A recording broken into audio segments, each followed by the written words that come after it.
ImageA ride on the outskirts of Mumbai, India, that a local Harley-Davidson club organized in October. CreditCreditAtul Loke for the New York TimesMUMBAI, India. When it comes to trade, it often seems that India and the United States are playing a perplexing game of multidimensional chess. On Friday, for example, India will decide whether to impose or again delay tariffs on American almonds, apples, walnuts and processed metal products in retaliation for the Trump administration's decision in March to impose tariffs on steel and aluminum imports. Next week, President Trump and his advisors will have to decide whether to penalize India for failing to abide by his Sunday deadline for all countries to stop importing oil from Iran. The sanctions threat and the tariffs are in many ways linked, said Saram Chalia, Dean of the School of International Affairs at O.P. Jindal Global University outside New Delhi. Yet Mr. Trump has voiced little interest in such policy questions or the rounds of negotiations that have kept the two countries from an all-out trade war. Instead, he has been publicly riveted by one small pawn in the game: India's tariffs on a few hundred high-end Harley-Davidson motorcycles sold here each year. 3 times this year when Mr. Trump brought up the American trade relationship with India, he complained about the import duties, currently 50%, that India levies on Harleys and other foreign-made motorcycles. Image Daryl Matthias, Wright, operations manager of Seven Islands Harley-Davidson, at a small auto expo in a Mumbai mall. CreditAtul Loke for the New York Times. You send a motorcycle into India, there's a 100% tariff, Mr. Trump said at a news conference in early October, misstating the rate. Who's going to buy it? It costs you so much. Now, they have already reduced that substantially, but it's still too high, Mr. Trump's single-minded focus on Harleys has mystified trade experts in both countries. Harley-Davidson is not going to erase the trade deficit, Mr.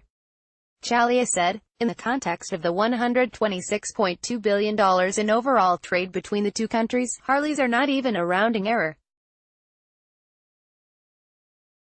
Passenger jets, oil and gas, gemstones, and foods like almonds and chickpeas are far more important products.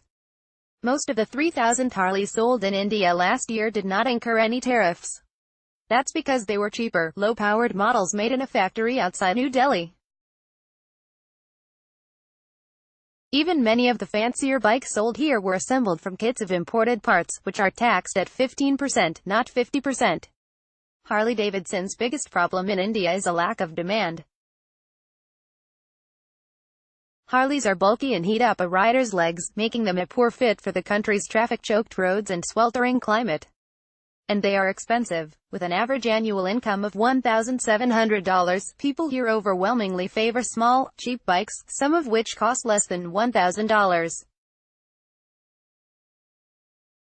Harley's iconic big cruisers cost more than most cars, with its top model exceeding $87,000 in Mumbai after all taxes and licensing fees.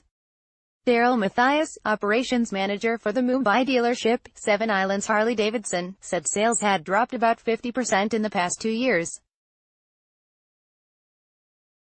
He blamed rising gasoline prices and the Indian government's efforts to crack down on cash transactions more than the tariffs. People don't want to show their wealth, he said. American officials say the president initially seized on the Harley tariffs after the Milwaukee company's chief executive, Matthew Levatich, complained to him about them. When Mr. Trump raised the issue with Prime Minister Narendra Modi this year, India dropped the tariffs from 75% to 50%. Harley-Davidson executives declined interview requests. In a statement, the company said it supports President Trump's efforts to lower tariffs and make American manufacturers more competitive. Harley riders from the Mumbai club taking a selfie. Few Harleys sold in India are the larger, fancier imports that incur tariffs. CreditAtul Loke for the New York Times. Indian and American government officials also declined to elaborate about the trade relationship, citing active negotiations and the pending decisions on tariffs and sanctions. For most officials in the two countries, the trade relationship is much more complicated than just motorcycles. The United States and India have been arguing over trade since the Obama administration, when they tangled over American exports of eggs and solar panels to India, as well as India's weak protections for foreign intellectual property such as drug formulas. Trade hawks in the Trump administration, such as Robert E. Kaiser, the United States Trade Representative, have made the $27.3 billion trade deficit in goods and services with India a key issue.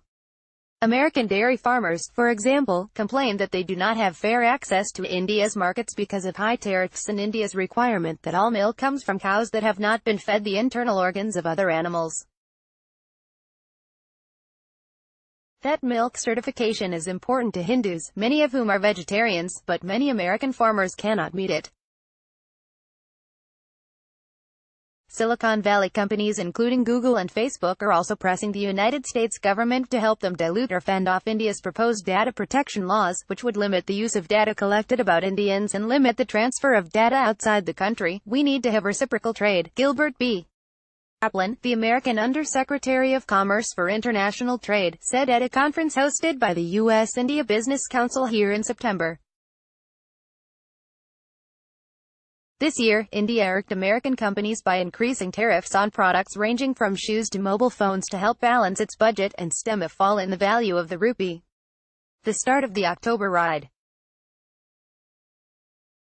M.R. Matthias, the Harley dealer, blamed higher gasoline prices and a government crackdown on cash transactions, more than tariffs, for declining sales. CreditCreditAtul Loke for the New York Times. Separately, the country announced that it would raise tariffs on 29 categories of American goods, including nuts, apples and finished metal products, in response to Mr. Trump's steel and aluminum tariffs. The items targeted influential industries such as almond growers, who last year shipped $651 million of the nuts to India, their largest market.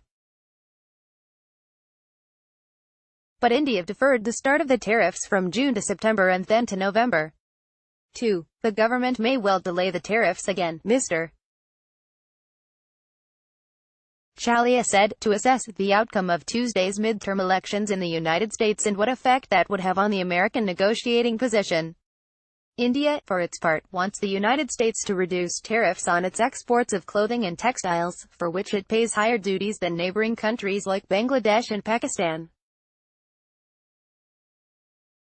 The Modi administration is also adamant about maintaining its hefty subsidies for homegrown agricultural products to court Indian farmers, who are a key voting bloc. Looming over everything are geopolitical concerns. In addition to continuing oil purchases from Iran, Mr. Modi signed a deal with Russia's President Vladimir V. Putin on October 5 to buy Russian S-400 anti-aircraft missile systems. The $5.2 billion purchase violates American trade sanctions against Russia and will eventually trigger penalties for India unless Mr. Trump approves a waiver. Officials in the State and Defense Departments are urging Mr.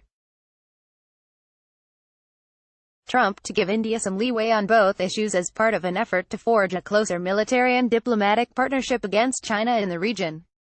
India has already reduced its reliance on Iranian oil, they argue, and the American defense contractors Lockheed Martin and Boeing are hoping to land a military jet order from India that could be worth $15 billion.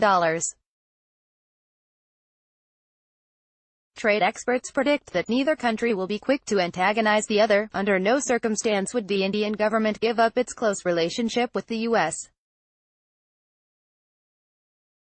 government, said Biswajit Dar, a professor of economics at Jawaharlal Nehru University in New Delhi who has represented the Indian government on trade issues and formerly served on the board of the Export-Import Bank of India. Mr. Chalia said India was also clear about its economic commitment to Iran. India has invested heavily there, including hundreds of millions of dollars in the seaport of Chabahar in southeastern Iran. The Trump administration wants a regime change in Iran, and India does not, he said. Eliminating the Harley tariffs is a way to ease the trade drama and please the American president, Mr. Chalia said. All Trump needs is to declare a win, he said. He doesn't care about the nitty-gritty. Follow Vindugol on Twitter, @Vindugol. Alan Rapport and Gardner Harris contributed reporting from Washington, and Maria Abi Habib from New Delhi. Ayesha Venkataraman contributed research. A version of this article appears in print on page B1 of the New York edition with the headline, "In U.S.-India Trade, Trump Sees Only Harley." Order reprints. Today's paper. Subscribe.